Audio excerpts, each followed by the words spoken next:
বাড়ি চলে এসেছি, ছুটি হয়ে গেছে, ক্যামেরাটা আবছা লাগছে।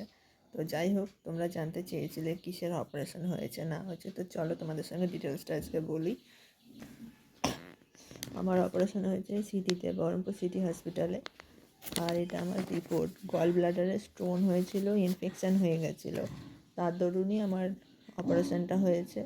এখন আর একটা বাকি আছে। তো যাই হোক, এই সব নিয়ে এখন রিপোর্ট মানে যে স্টোনটা বেরিয়েছে তার বায়োপসি করতে গেছে, সেই রিপোর্টটা এখনও বাকি আছে।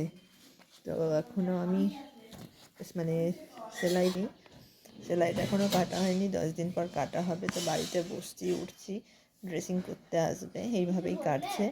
আর সবারই তো অপারেশন থিয়েটারে সত্যি ভয় লাগে, আমারও সেই সময়টা খুব টাফ সময় গেছে, খুব ভয় লেগেছে। যাই হোক, সবার ভালোবাসায় আর ঈশ্বরের আশীর্বাদে হয়ে গেছে।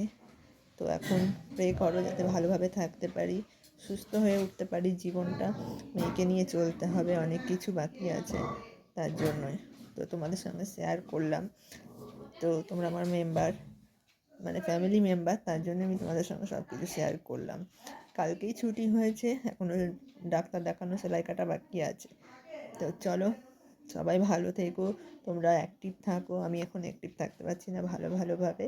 তো তোমরা ভালোভাবে পোস্ট করো, সুন্দর সুন্দর করে, আর এগিয়ে যাও, এক এক করে সাপোর্টটা নিয়ে আমাকেও একটু ভালোবাসা দিও। আমার খাওয়ার সব সবজি দিয়ে ঝোল, একটা মাছ, কারণ ওটির পর এইসবই খেতে দেয়। হসপিটালেও দেখেছিলাম, মা বাড়িতেও করে দিয়েছিল।